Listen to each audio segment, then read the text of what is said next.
जय हिंद दोस्तों। Indian stock market army स्मा में आपका स्वागत है।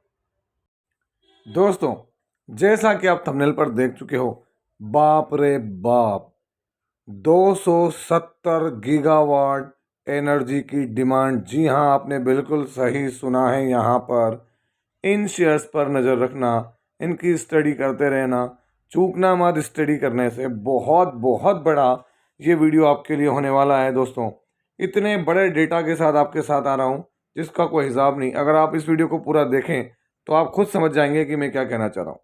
14 शेयर्स भी दिखाऊंगा मैं यहाँ पर मेरा ये कहना है कि ये वीडियो एजुकेशनल पर्पज़ के लिए, इसका बाइंग और सेलिंग से कोई लेना देना नहीं। इस बात को ध्यान रखें। हम वीडियोस अवेयरनेस के लिए बनाते हैं, नॉलेज के लिए बनाते हैं। कई लोग सोचते हैं कि चलो आ गया है वीडियो, नहीं, ऐसा कुछ भी नहीं है। सबसे पहले वीडियो को शुरू करते हैं। आपको मैं पहले 2024 का डेटा दिखा रहा हूँ। 2024 इंडियाज पावर कंजप्शन। दोस्तों, आप जानते हैं हमारे यहाँ पर पावर बहुत बड़ी चीज़ है पूरे वर्ल्ड में। अब आप जानते हैं पावर का सबसे बड़े महीने क्या है, तो हमारे यहाँ अप्रैल से लेकर जो है वो जून सबसे बड़े मंथ होते हैं। अभी क्या चल रहा है, मार्च। तो मैं आपको 2024 में पावर कंजप्शन दिखा रहा हूँ। दिसंबर के अंदर ये 130.40 बिलियन यूनिट्स दिसंबर में ये यूज़ हुआ दोस्तों, जो कि नियरली 6% इंक्रीज हुआ था जो हमारा 2024 गया। और दोस्तों, 2024 के अंदर जो पावर डिमांड पीक पर थी मई में, वहाँ पर 250 गीगावाट, आप देख सकते हैं 250 गीगावाट की जरूरत पड़ी थी, जो बहुत बड़ी डिमांड थी। आप बोलेंगे सर इससे क्या फ़र्क पड़ रहा है, तो चलिए मैं आपको लिए चलता हूँ यहाँ पर हमारे 2025 की पीक के लिए। क्यों? क्योंकि हमको स्टडी आगे की करना पड़ेगी। अगर आप इससे चूक गए तो लोग आगे निकल जाएंगे। यहाँ पर इंडिया की पावर कंजप्शन क्या है, rise significantly during the summer month April to June 2025।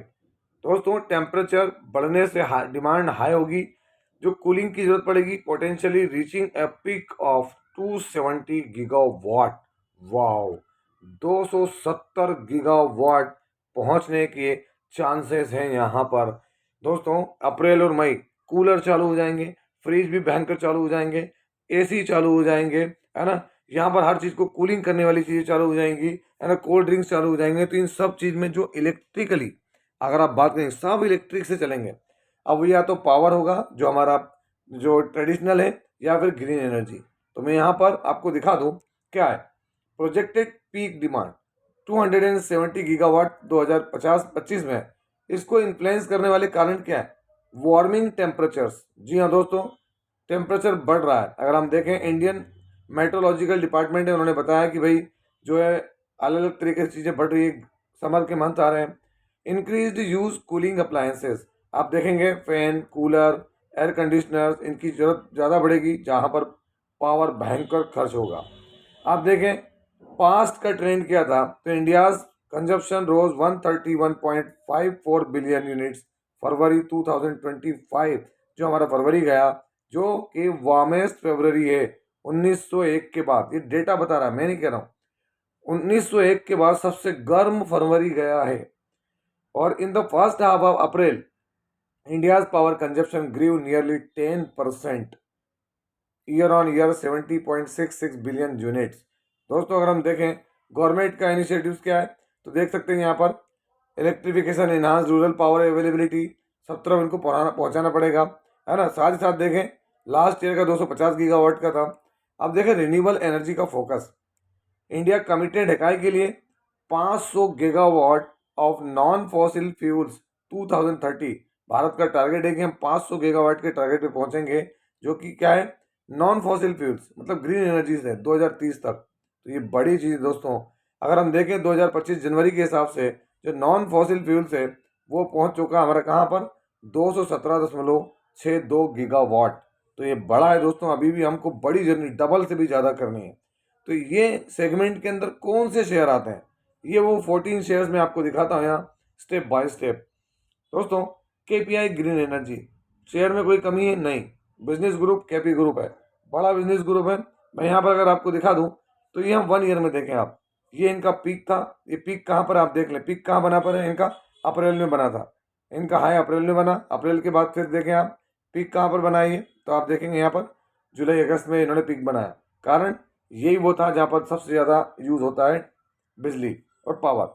All time 4,758% के return. Premier energy green energy के अंदर काम करता है, न्यू लिस्टेड कंपनी है। अगर आप देखेंगे इसका मैक्सिमम चार्ट पैटर्न तो ज़्यादा लंबा समय नहीं हुआ है, ये फर्स्ट फेज है इनका काय का समर का, तो इसको भी आप रडार पे रख सकते हैं, है ना। तीसरे शेयर की तरफ बढ़े, वारी energies limited new listed company है ना। वारी एनर्जीज अगर हम यहाँ गौर करेंगे तो वारी एनर्जीज के मैक्सिमम चार्ट पैटर्न पे आप देखेंगे ऊपरी लेवल से फिसला है 28%। लिस्टिंग इसकी भी नवंबर में हुई है। इसको भी समय लगेगा, लेकिन ये बड़े प्लेयर्स में है ग्रीन एनर्जी के, तो इनको क्या करना है, इनको भी रडार पर रखकर चलना पड़ेगा। अगर आप ये देखेंगे मैक्सिमम रिटर्न आपके सामने है। हालांकि 6 मंथ में देखेंगे तो एक गिरावट ही देखने को मिल रही है 4.74% की। आगे बढ़े, HPL electric and power limited. अगर दोस्तों मैं यहाँ पर बताऊँ तो ये स्मार्ट मीटर और इस तरह की काम में ज़्यादा है, और अभी बहुत सारा मुख्यमंत्री और प्रधानमंत्री की जो योजना है ये सोलर से रिलेटेड, उसमें भी बड़े प्लेयर के रूप में है दोस्तों यहाँ, तो इसका भी ध्यान रखें। अब ऐसा नहीं कि आप ग्रीन एनर्जी पर ही फोकस करें दोस्तों, उनको रॉ मटेरियल प्रोवाइड करने वाली कंपनियां भी होंगी, है ना। कैपिटल गुड्स के अंदर जो काम करती हैं उन पे भी नज़र आपकी होना चाहिए। तो HPL इलेक्ट्रिक अगर हम देखें लास्ट 5 ईयर के रिटर्न्स तो 1,261% के रिटर्न्स हैं यहाँ पर HPL इलेक्ट्रिक पावर के अंदर। अगला देखें, वारी रिन्यूएबल्स टेक्नोलॉजीज लिमिटेड। वारी की अगर बात करें तो दोस्तों एक दिन में तो कुछ नहीं है, 5 डे में तेजी थोड़ी सी लौटी है, 1 मंथ में गिरावट है, 6 मंथ में गिरावट है, 1 ईयर के अंदर भी टॉप से बड़ी गिरावट है, और मैक्सिमम रिटर्न तो इसने सॉलिड बना कर दिए। अभी भी 30,000% के रिटर्न हैं, जो कि एक वक्त में कहाँ पर थे, तो आप ये देख सकते हैं रिटर्न थे 1,00,000% से ज़्यादा, देख सकते हैं 1,00,000% से ज़्यादा के रिटर्न, है ना। तो इस शेयर के ऊपर भी आपकी रडार होना चाहिए, स्टडी करना चाहिए। लेकिन एक बात कहूँगा यहाँ पर कि दोस्तों ये सब चीज़ें इसलिए नहीं कि आप खरीदारी बिकवारी करें, आप देखें स्टडी करें फर्दर इनके फंडामेंटल्स पर, जो कि मैंने कई वीडियोस के माध्यम से की है। लेकिन ध्यान रखना, थोड़ा सा इनके CFO ने रिजाइन दिया था, उसके बाद फिर भी स्टॉक में कोई कमी नहीं है। जोडियक एनर्जी यहाँ पर अभी देखें गुजरात के अंदर इन्होंने 2,500 करोड़ का MOU साइन किया था। 1 डे में कोई फर्क नहीं पड़ रहा, 1 मंथ में फ्लैट है, 6 मंथ में यहाँ भी गिरावट हुई है, और मैक्सिमम रिटर्न देखें हम 90 रुपये से बात कर रहे हैं, ये वही टाइम है जहाँ पर हम इसको 80-90 रुपये पे देखते थे, और वहाँ से इसने बम्पर रिटर्न बना कर दिए। 37 रुपीज़ का स्टॉक कहाँ पहुँच गया, तो 438 रुपीज़ पर। तो ये बड़े प्लेयर हो सकते हैं आगे जाके। हालांकि एक माइक्रो कैप शेयर है, इसकी मार्केट कैप कितनी है तो आप यहाँ पर देख सकते हैं 662 करोड़ रुपए की, हालांकि रिजनेबल कहूँगा दूसरे स्टॉक के मुकाबले। यहाँ आगे बढ़ते हैं, इसी सेगमेंट में हम देखेंगे इंसोलेशन एनर्जी लिमिटेड। ये हालांकि बहुत तरह के काम करता है, 72 रुपीज़ से इसको देख रहा है, 40 रुपीज़ के समथिंग अराउंड इसका IPO था, और उसके बाद 3-4 हज़ार रुपये तक भी गया है। अगर आप देखेंगे मैक्सिमम रिटर्न्स तो ये वही है कॉर्पोरेट एक्शन से पहले का चार्ट जो है। अदरवाइज अगर आप देखें तो 2,800% के रिटर्न्स हैं इसके। अगर आप शुरुआत देखेंगे तो लिस्टिंग इसकी कहाँ थी, तो यहाँ पर आपके सामने स्प्लिट और वगैरह सब हो चुका है दोस्तों इसका, इस वजह से ये एडजस्टेड प्राइस दिखा रहा है। आगे बढ़ते हैं, KP ग्रुप का एक और KP एनर्जी लिमिटेड, इसको भी आपको ध्यान में रखते हुए आगे बढ़ना चाहिए। क्यों, क्योंकि KP एनर्जी में क्या 1.33% की यहाँ पर तेजी है। 1 मंथ में रिकवर हुआ है, 6 मंथ में बड़ी गिरावट हुई इसकी ऊपर से, ये लेवल बहुत बड़े लेवल थे जहाँ से गिरा है। 1 ईयर में आप देखें कि यहाँ पर अगर आप देखेंगे तो ये मार्च अप्रैल जो मई होता है यहाँ पर इसमें तेज़ी रहती है ना। उसके बाद देखें यहाँ बड़ी तेज़ी आई थी दिसंबर में, रिजल्ट बढ़िया थे, और मैक्सिमम रिटर्न देख लें, मैक्सिमम भी 10,000% से ज़्यादा के रिटर्न है 2016 से। अगर आप कोई होल्ड करता होगा तो क्या परेशानी है, स्टॉक गिरे या भागे, बस इंटरनल न्यूज़ खबर खराब नहीं होना चाहिए किसी भी कंपनी के अंदर। आगे बढ़ते हैं इसी सेगमेंट के अंदर हम यहाँ पर, तो यहाँ पर आप देखते हैं अदानी पावर। अदानी पावर में क्या देखने को मिल रहा है, कोई बड़ी तेजी नहीं, लेकिन दोस्तों पावर सेगमेंट में है तो अदानी पावर या अदानी से जुड़े और स्टॉक्स को हम इग्नोर नहीं कर सकते हैं।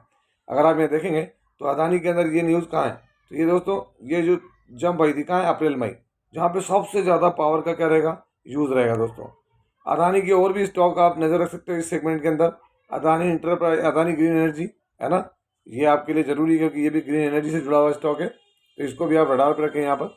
अदानी के अलावा टाटा पावर, ये भी एक बड़ा प्लेयर हो सकता है इसके अंदर। अगर हम इसका 1 ईयर का चार्ट देखेंगे टाटा पावर का, तो आप देख सकते हैं ये वही टाइम जहाँ पर आपको सितंबर, यहाँ पर आपको अप्रैल मई देखने को मिलेगा जहाँ बड़ी तेज़ी बनी है, और ओवरऑल 5 सालों में अगर आप देखें तो बड़े रिटर्न यहाँ इसने भी दिए हैं। इसी सेगमेंट में आगे बढ़े तो बड़े बिजनेस ग्रुप का JSW एनर्जी, ये भी फ्लैट है, लेकिन 6 मंथ में देखें ऊपरी लेवल से गिरावट। 1 ईयर में देखेंगे तो आप देखते हैं ये वही टाइम जो आपको देखने को मिलेगा यहाँ सितंबर और यहाँ पर जून पीक बनता है। और मैक्सिमम रिटर्न देखें आप 5 ईयर में देखेंगे तो 800% के रिटर्न, मैक्सिमम भी लंबे रिटर्न है यहाँ पर, है ना। JSW एनर्जी की बात अगर हम देखें तो स्टर्लिंग एंड विल्सन रिन्यूएबल, वैसे कई नाम ऐसे हैं जो छूट जाएंगे, है ना, बहुत छोटे शेयर्स भी हैं। Sterling and Wilson renewable energy limited 1.42% के रिटर्न से यहाँ 6 मंथ में ऊपरी लेवल से गिरावट हुई है, बड़ी गिरावट हुई है। 1 ईयर का चार्ट देखें आप तो दोस्तों इतनी बड़ी, जो सबसे बड़ी तेजी रही यहाँ पर अप्रैल मई में रही, जो कि पीक बना है, क्योंकि कंजप्शन सबसे ज़्यादा होता है, उपयोग सबसे ज़्यादा होता है। और दोस्तों मैक्सिमम में आप समझ जाएंगे, इसको शुरुआत से लेके जब से हम कवर कर रहे हैं इसमें रिकवरी आई, क्योंकि माइनस में था लेकिन ऊपरी लेवल से गिरा है, क्योंकि इसमें जो बड़ा बिजनेस ग्रुप है वो रिलायंस ग्रुप की भी इसमें होल्डिंग देखने को मिलती है दोस्तों यहाँ पर। दोस्तों इस कड़ी में अगर आगे बढ़े तो आइनॉक्स विंड लिमिटेड, कोई तकलीफ नहीं देख सकते हैं आइनॉक्स विंड लिमिटेड के अंदर, हालांकि इसको कवर कर चुका था मैं 11% की तेजी, क्योंकि इनको अभी तक का फर्स्ट एवर लार्जेस्ट ऑर्डर मिला था कल, जो देखने को मिला आप देखेंगे यहाँ नीचे अगर मेंशन हो, जी हाँ देख सकते हैं यहाँ पर आपके सामने इनको ऑर्डर मिला। रिन्यूएबल एनर्जी स्टॉक 13% तक गया, 153 मेगावाट का ऑर्डर मिला, तो यहाँ एक बड़ी जंप देखने को मिली इसके अंदर, किसमें, आइनॉक्स विंड में। और ओवरऑल भी देखेंगे आप तो अच्छा कमबैक किया इसने रिन्यूएबल एनर्जी के अंदर, मैंने आपको दिखाया भी था वहाँ पर। यहाँ पर अगला है आइनॉक्स ग्रुप का ही आइनॉक्स ग्रीन एनर्जी सर्विसेज, वो आइनॉक्स विंड था, ये INOX green energy services limited 2% की तेजी, 6 मंथ में ऊपरी लेवल से गिरावट है। 1 ईयर के अंदर देखें तो दोस्तों ये इसका टॉप बना था सितंबर में, उसके बाद देखेंगे आप यहाँ मैक्सिमम रिटर्न्स तो पॉजिटिव रिटर्न्स है। स्टॉक 2022 से ट्रेड कर रहा है आइनॉक्स ग्रुप, अच्छे खासे रिटर्न डबल पे अभी भी मौजूद है, लेकिन दोस्तों many more returns yet to come, वो कंपनी के बिजनेस और परफॉर्मेंस प्रॉफिट्स के ऊपर डिपेंड करेगा आने वाले दिनों में। यहाँ पर अगर आप देखेंगे अगला शेयर आइनॉक्स विंड एनर्जी, है ना, ये विंड एनर्जी वाला है, वो विंड लिमिटेड था। विंड एनर्जी आप देख सकते हैं यहाँ पर 4, 4.5, 5% की जंप देखने को मिल रही है। स्टॉक ये भी कोई ख़राब नहीं, लेकिन 6 मंथ में देखें आप कहाँ था, 13,000 रुपये में था दोस्तों, वहाँ से बड़ी गिरावट हुई है, जो कि होना वाजिब है, क्योंकि ओवर वैल्यूएशन। मैक्सिमम रिटर्न देखें 4,313% के रिटर्न, एक वक्त में 199 रुपये का शेयर था 2021 में दोस्तों, किसी ने अंदाज नहीं लगाया होगा, वो 199 रुपये का शेयर आज पहुंच चुका है 8,784 पर। यही मार्केट की खासियत है, कंपनी का बिजनेस जो है वो बड़ी चीज़। अब आ जाते हैं हम क्या, एक ऐसे शेयर पर जहाँ पर क्या है, बहुत सारे लोगों के रडार पर रहता है, क्योंकि 10 रुपये से कम पर रहता है, जिसकी वजह से लोग सोचते हैं खूब खरीद लो। देखें आप कल भी 7 तारीख को 10% की तेजी है, नाम क्या है, रतन इंडिया पावर, क्योंकि इसको झोली भर भर के खरीदा लोगों ने। 6 मंथ में 31% डाउन, 1 ईयर में देखें 11%, और टॉप क्या था 20 रुपये, आप 1 ईयर में देखें 20 रुपये से 50% गिर गया है। 5 ईयर में रिटर्न यहाँ पर 404% के बने हैं। और अगर आप मैक्सिमम देखेंगे तो आपको क्लियर हो जाएगा कि ये रतन इंडिया पावर बड़े लेवल से गिरा है, और देखते हैं आगे क्या होता है इसमें। तो दोस्तों ये मैंने आपके सामने कवर की पूरी स्टोरी एक बेहतरीन डेटा के साथ। यदि वीडियो अच्छा लगा हो तो वीडियो को लाइक करें, शेयर करें, और प्लीज़ चैनल को सब्सक्राइब करना ना भूलें। दोस्तों ये कोई बाइंग और सेलिंग रिकमेंडेशन नहीं है, इसलिए किसी भी स्टॉक को बाय सेल करने से पहले अपने फाइनेंशियल एडवाइजर से जरूर संपर्क करें। आपसे मिलता हूँ इसी तरह के एक और बेहतरीन वीडियो के साथ, तब तक के एंजॉय योर प्रॉफिट। जय हिंद, जय भारत।